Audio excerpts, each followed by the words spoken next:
안녕하세요. 오늘의 데일리 뉴스레터에 오신 것을 환영합니다. 1. 화력으로 도발을 격파하라. 2. K9의 힘은 전 세계를 감탄하게 합니다. 3. KF-21이 성공적으로 업그레이드 되었습니다. 한번 진실을 알아봅시다. 얼마 전 대한민국 육군 삼포병야단 육군 38군단 통합 이후 최초로 적 화력 도발 경매를 위한 장사거리 포탄 사격 훈련을 수행했습니다.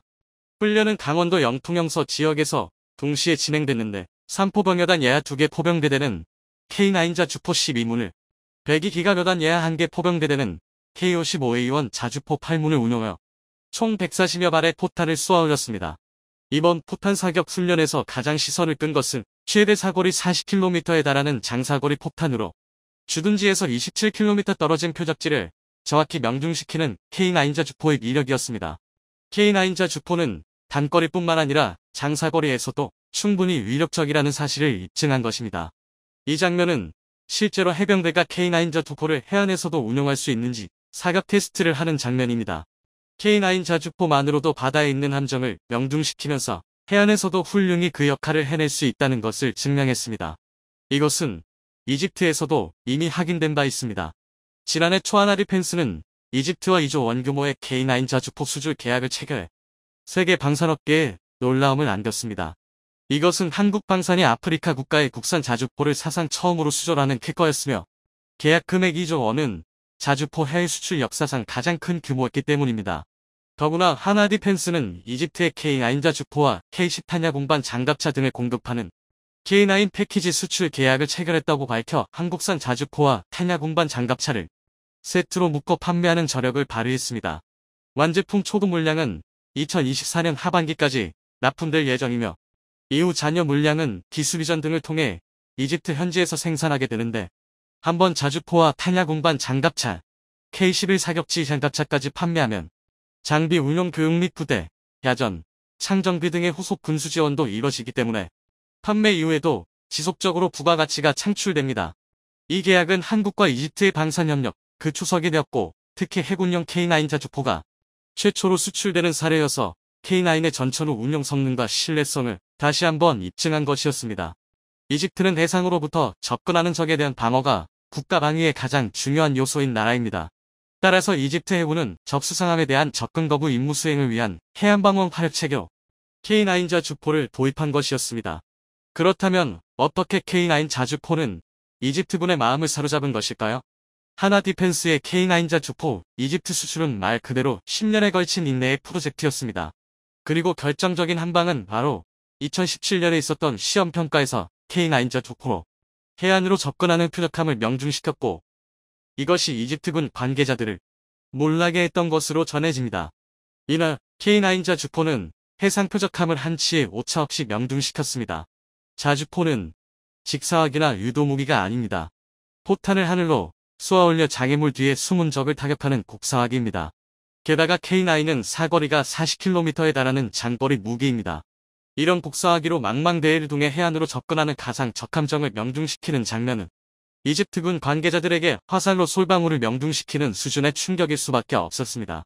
더구나 K9 자주포뿐 아니라 단짝격인 K10 탄약군 반장갑차, K11 사격지 장갑차까지 함께 수출돼 그 의미를 더했는데 K10은 세계 최초 탄약 재보급 자동화 장치로서 탄약 복구 속도를 높여줍니다.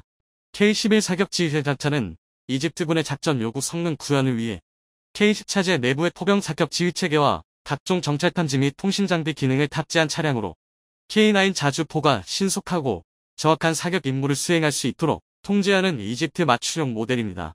실제로 K9은 이집트의 방위에 핵심적인 역할을 수행하고 있습니다. 2023년 5월에도 모하메드 살라헤드 무스타파 이집트 군수생산부 장관이 K9 생산기지인 이집트 구명 무기제조시설 팩토리 200을 찾아 최고 수준의 품질을 주문했습니다. 팩토리 200은 이집트의 무기 기술을 집결한 장소입니다. 이곳에서 M1A1 에이브럼스 탱크와 군용 차량이 조립되고 있으며 특히 한화에어스페이스로부터 이전받은 기술을 토대로 이집트가 K9 자주포 생산을 추진하고 있는 곳이기도 합니다. 한마디로 이집트 방산 기술 국산화 핵심 거점인데요. 한화는 이집트의 무기 제조시설 팩토리 200에서 자주포 생산을 하는 동시에 나아가 아랍과 아프리카 등의 또 다른 방산 무기 수출을 위한 교두보로 삼고 있습니다. 모하메드 아흐메드 모르시 이집트 방산물자부 장관은 K9 획득을 원하는 많은 중동과 아프리카 국가들과 이미 양자 협상을 시작했다고 밝혔습니다. 그만큼 K9 자주포를 원하는 나라들이 많다는 반증입니다. 러시아 우크라이나 전쟁에서 첨예한 포격전이 진행되자 포격 후 빠르게 현장을 이탈할 수 있는 자주포의 중요성은 점점 더 커지고 있습니다.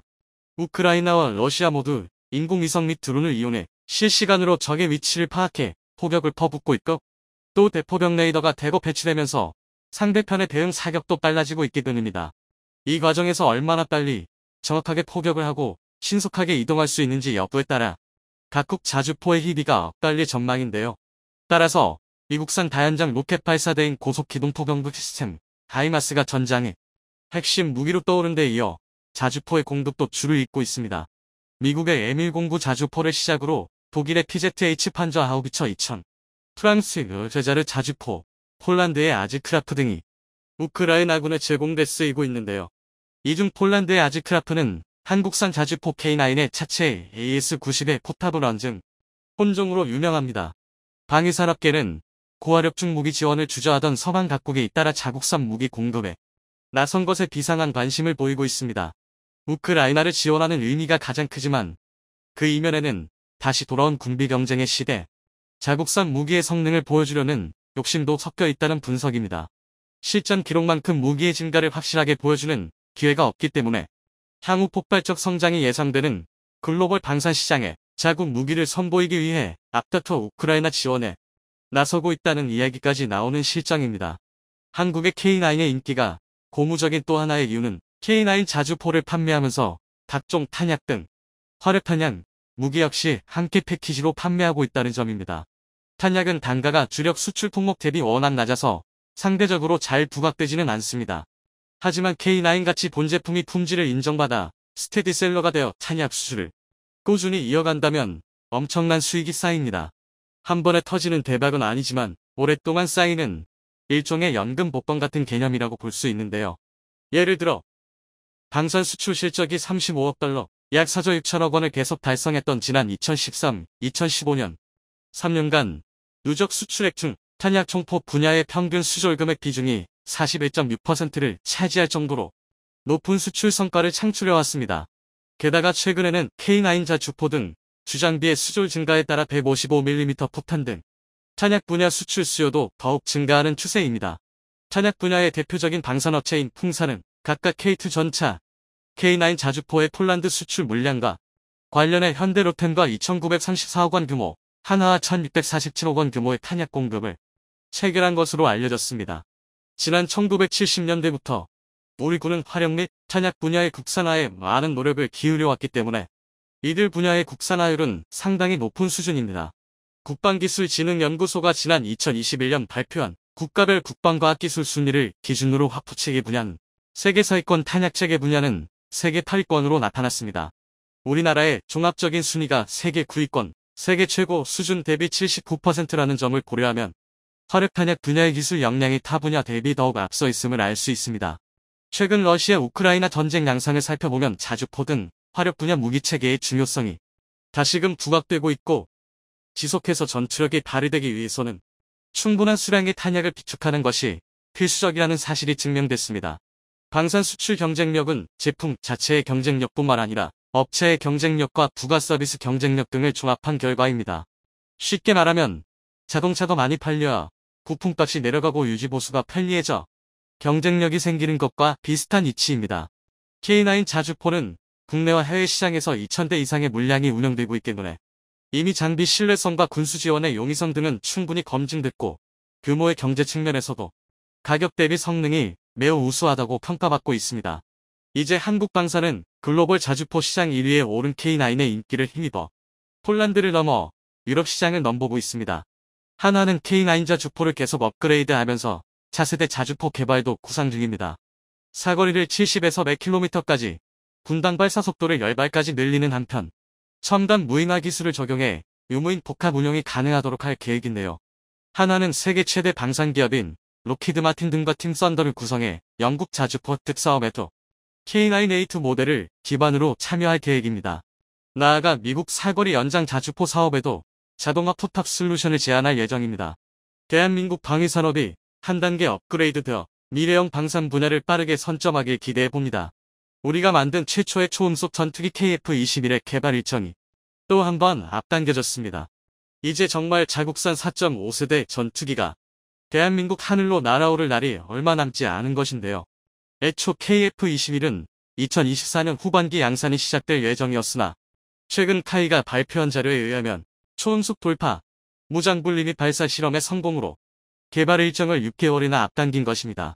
공식적으로 양산 시기를 내년 5월로 못 박은 것은 사실상 개발 성공을 의미하는 것으로 이제 별다른 난관 없이 바로 공장에서 뽑아낼 수 있다는 자신감을 내비친 것인데요. 덕분에 실전 배치 계획도 최소 6개월에서 최대 1년 이상 단축되었습니다. 아무리 객관적으로 보려고 노력해도 도저히 믿지 못할 만큼 빠른 속도입니다. 실제로 세계 굴지의 외신들도 대한민국 항공 기술력의 폭풍 성장을 대서특필하고 있는데요. 이게 가능했던 건 매 시험 비행 때마다 예상을 훨씬 웃도는 결과값을 보여준 KF-21 덕분이었습니다.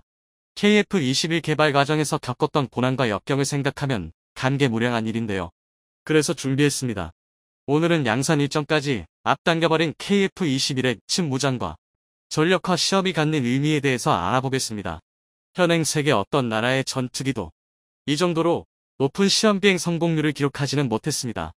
전 세계 전투기 개발사의 유례가 없던 성공 확률과 개발 속도를 바로 현재 우리 KF-21 보라매가 보여주고 있는데요. 이렇게 매일 의미 있는 역사를 써내려가는 KF-21이 대한민국의 첫 국산 전투기라는 걸 생각하면 정말 말도 안 나올 수준입니다. 실제로 당장 F-35만 봐도 개발 과정에서 온갖 문제가 드러나면서 지금까지도 도입국 임장에선 유지가 애매한 전투기가 되었습니다. 오죽하면 미국 내에서도 F-35 개발 결함이 도마에 오를 때마다 프로젝트를 취소하니 많이 열띤 논쟁이 오가는데요. 그도 그럴 게 지금까지 알려진 F-35의 대표적인 결함만 해도 일례로 2차례나 비상시 조종석 사출 시험에 실패해서 파일럿 몸무게를 61.7에서 74.8kg으로 제한하는 웃지 못할 해프닝이 벌어지기도 했는데요. 이외에도 내부 무잠창이 열에 취약해서 지상 기온이 32.2도가 넘거나 고속비행 시 10분 이상 무장창을 폐쇄할 경우 내부 온도가 위험한 수준까지 상승하는 중대 결함이 발생하기도 했습니다. 또 연료를 가득 채울 경우 기동성이 급격하게 떨어져 최대 3.8G의 중력 가속도밖에 감당하지 못했고 비행속도가 마하 1.1을 넘어가면 무장을 발사하는 게 불가능해지는 황당한 일이 벌어지기도 했는데요. 하나하나가 주옥같은 중대 결함을 고쳐내느라 F-35의 개발 완료 일정은 이미 수차례나 연기된 상태입니다. 그나마 현재는 중대 결함 대부분을 해결하고 일단 실전에 사용을 할 수 있는 상태라 양산이 결정되었고 현역으로 운용 중인 건데요. 그러나 여전히 2023년 기준 개발 28년 차에 돌입했음에도 F-35에는 미완의 전투기라는 꼬리표가 따라붙고 있습니다.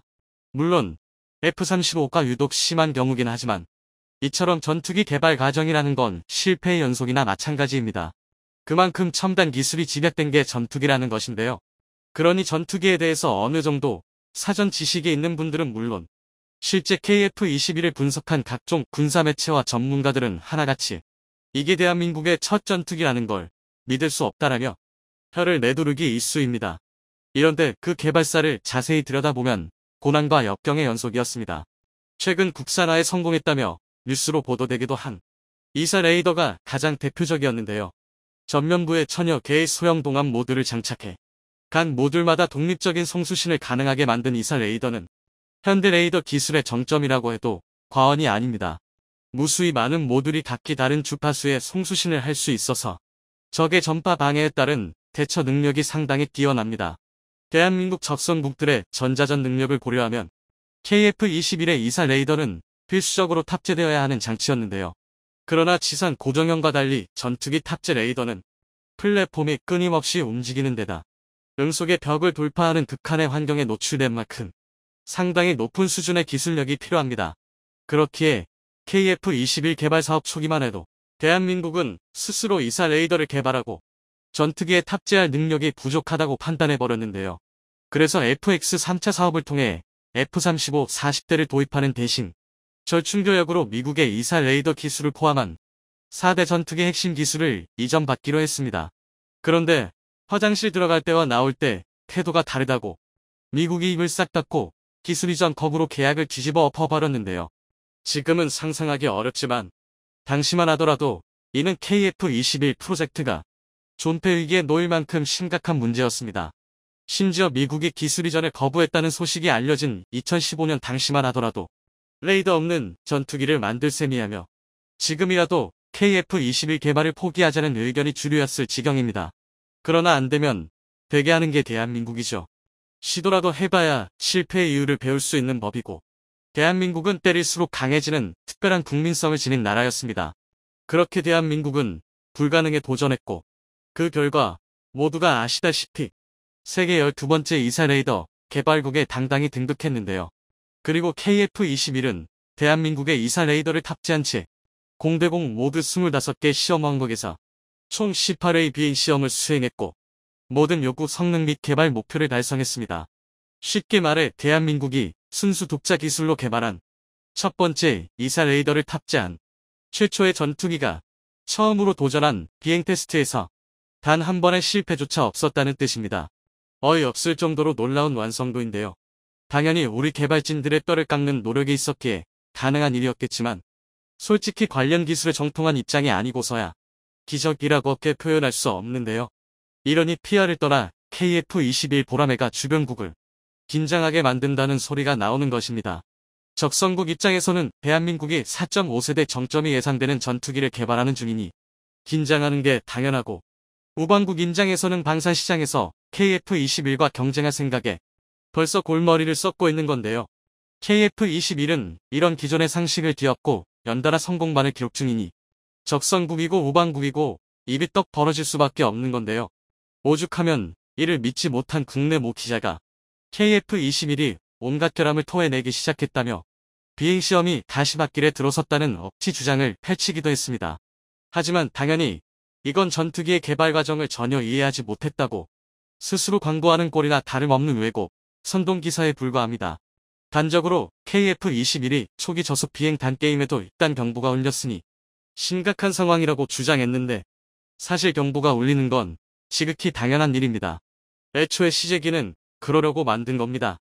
원래부터 비행 과정에서 생기는 문제들을 미리 파악하고 미세한 디테일 조정을 통해 완성형 기체를 만들기 위해 시제기를 제작하는 거고 이를 가지고 시험 비행을 하는 건데요.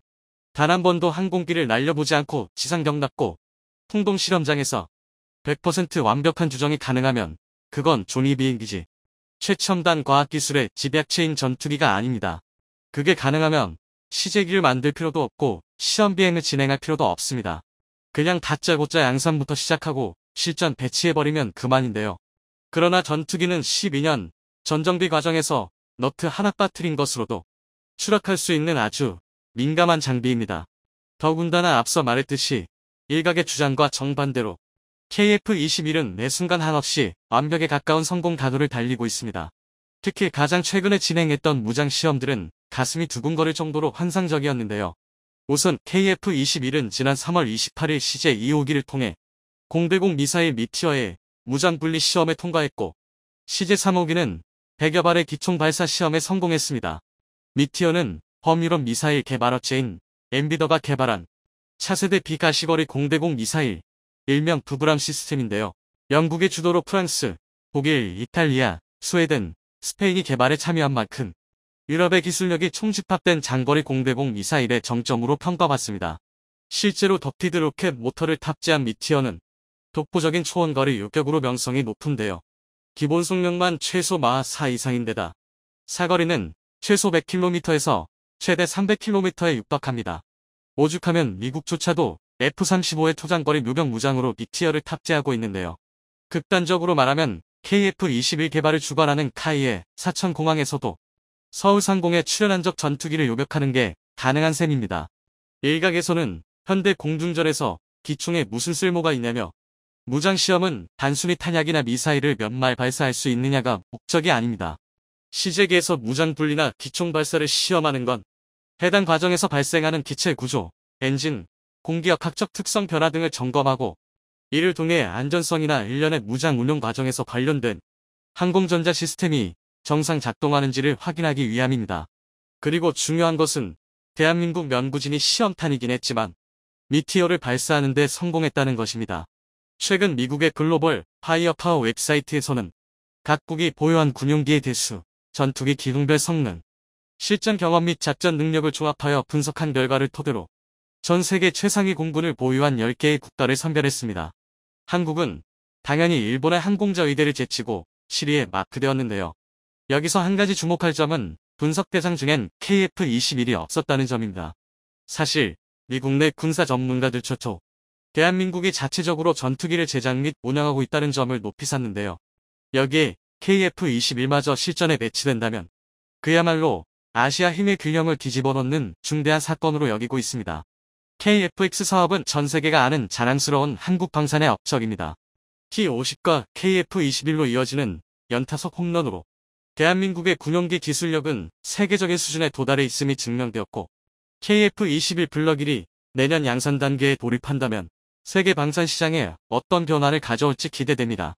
끝없이 날아오를 대한민국 공군의 비상을 응원하며 더 기쁜 소식으로 찾아뵙도록 하겠습니다. 대한민국이 세계 최강의 전투력을 증명했습니다. 무기체계가 아무리 발달하더라도 결국 전쟁의 시작과 끝은 보병인데요. 바꿔 말하면 보병의 전투력이 약하면 아무리 강한 전차나 미사일을 보유하고 있더라도 전쟁에서 이길 수 없다는 뜻입니다. 그런데 대한민국이 전세계 내로라 하는 특수부대들이 모인 사격대회를 평정하면서 우수한 무기체계를 보유한 만큼 강한 병사를 보유한 나라는 걸 증명했습니다. 반면 중국은 처참한 실력으로 허세 가득한 군사력이 까발려졌는데요. 그래서 준비했습니다. 오늘은 전 세계를 깜짝 놀라게 한 대한민국의 활약에 대해 알려드리겠습니다. 최근 레바논에 주둔 중인 다국적 유엔 평화유지군에서 사격 경연대회가 개최되었습니다. 매년 개최되는 이 대회의 표면적인 목적은 침묵 도모인데요. 평화유지군이라는 게 세계 각국에서 정예 중에 정예가 모인 연합군인 만큼 사격대회를 통해 국가 간의 문화장벽을 허물고 단합력을 높이겠다는 것입니다.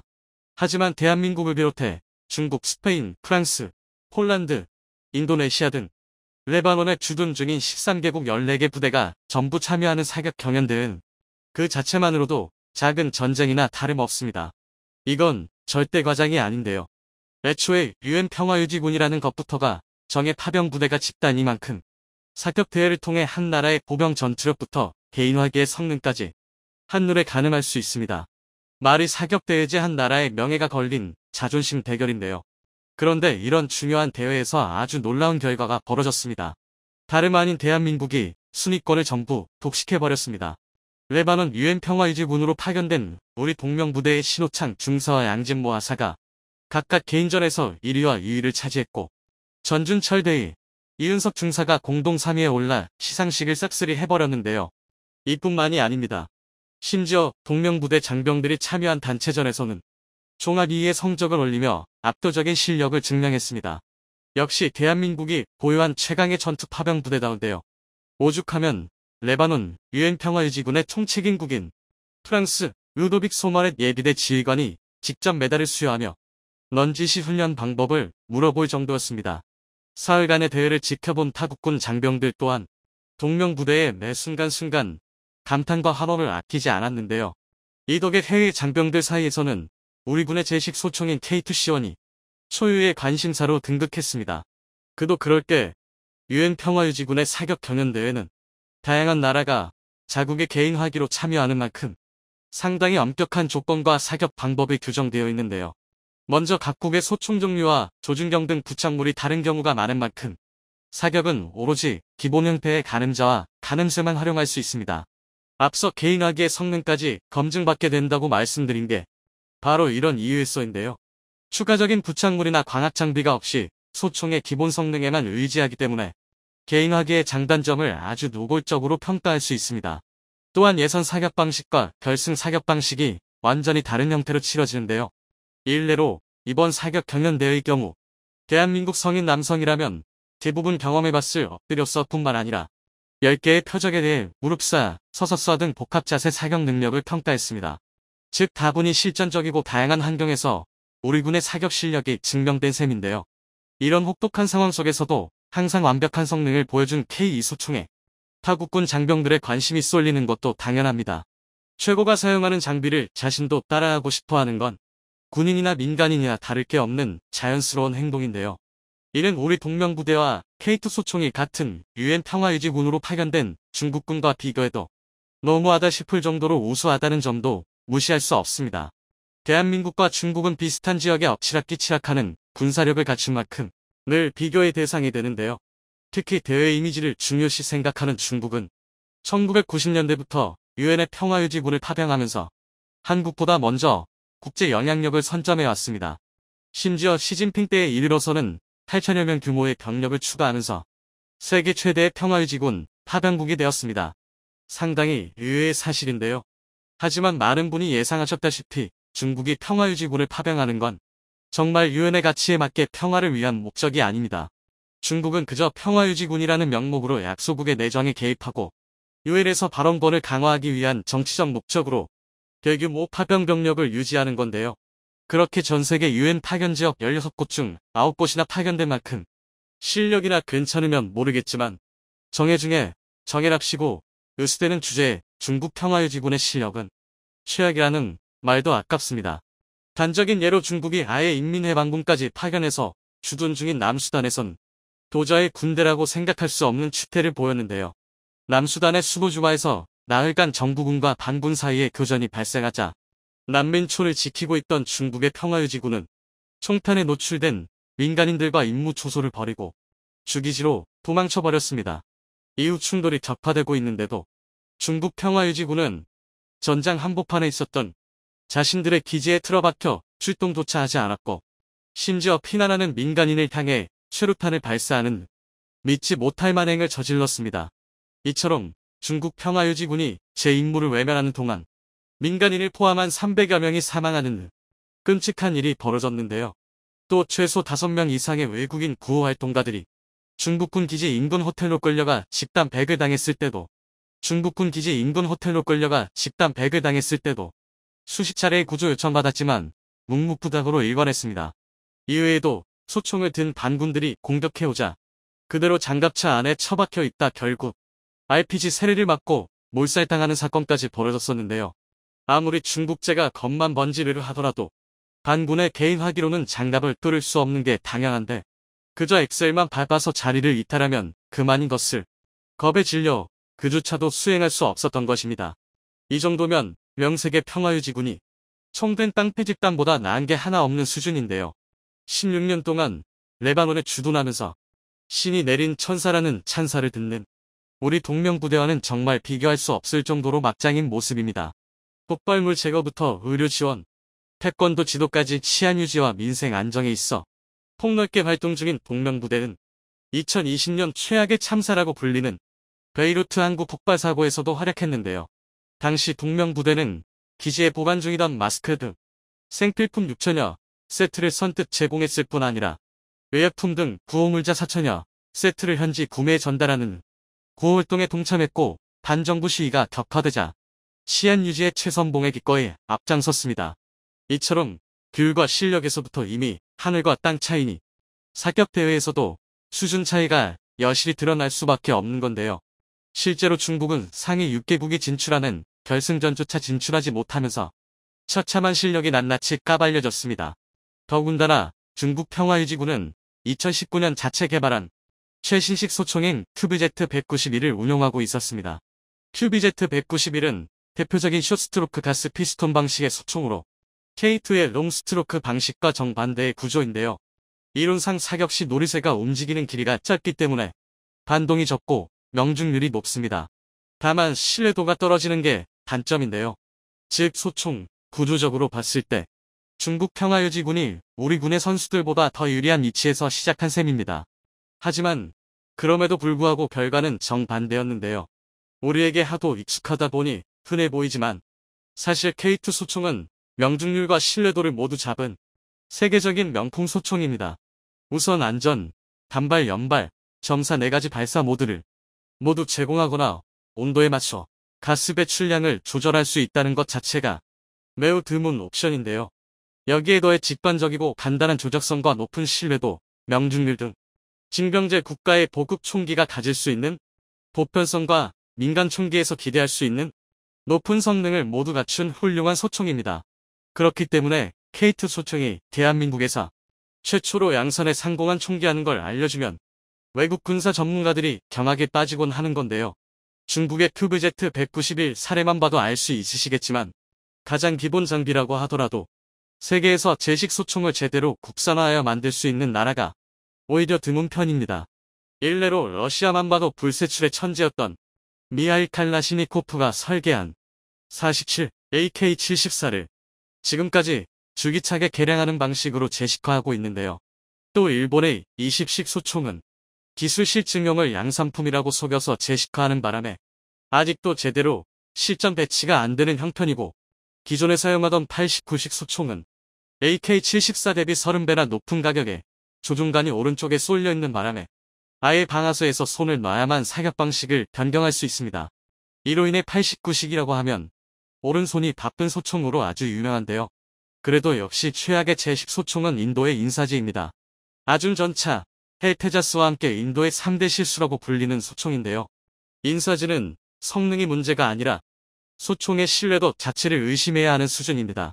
3.4 모드를 놓고 썼는데 연발로 나가지 않나. 걸핏하면 기능 고장을 일으키는데 구조가 복잡해서 내구성과 정비성이 최악입니다. 게다가 기온이 떨어지면 플라스틱으로 만들어진 탄창이 갈라지는 심각한 결함을 드러냈는데요. 흥미로운 건 중국, 러시아, 인도, 일본 네 나라 모두 군사력 순위를 논할 때 10위권 안에 드는 강대국들이라는 것입니다. 이 나라들의 군사력 실체가 어떻고를 떠나서 그만큼 제식 소총을 만든다는 게 어렵다는 방증입니다. 이를 감안하면 1985년에 처음으로 도입되기 시작한 대한민국의 K2가 얼마나 우수한 소총인지 얼추 감이 오실 겁니다. 그나마 거의 유일하다고 할 수 있는 단점은 고급 총기와는 평범한 외형과 확장성 부족이었는데요. 그러나 이마저도 K2C1으로 개량되면서 극복에 성공했습니다. 우선 외형적으로는 피카틴이 레일 장착하면서 워리어 플랫폼 기반 보급형 방학 장비를 손쉽게 장착할 수 있게 되었는데요. 이전에는 벨크로 등을 이용하거나 상부 몸통, 총알 덮개의 나사를 풀어야 했던 것에 비하면 장족의 발전입니다. 게다가 구조적으로 더욱 발전된 설계가 적용되면서 시범 운용 결과 250m 표적 대비 명중률이 15.4% 상승했는데요. 또한 학대경, 조준경, 표적지 시기 등 워리어 플랫폼 미착용 부대와 교전 결과 살상률은 무려 480%, 250m 이상 먼거리 표적 살상률도 240% 증가했고, 표적 식별 후 조준 사격까지 걸리는 시간도 평균 2초나 감소했습니다.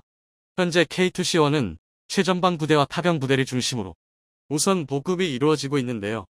이렇듯 가뜩이나 우월한 성능이 제식 소총의 압도적인 훈련량까지 더해지다 보니 세계 각국의 정예들이 모인 UN 평화유지군을 사격 실력 하나로 평정할 수 있었던 것입니다. 이처럼 대한민국은 전 세계 파병 부대와 평화유지군의 모범 답안을 제시하고 있는데요. 대한민국 국가대표로서 해외 파병 부대의 작전 수행을 항상 응원하겠습니다.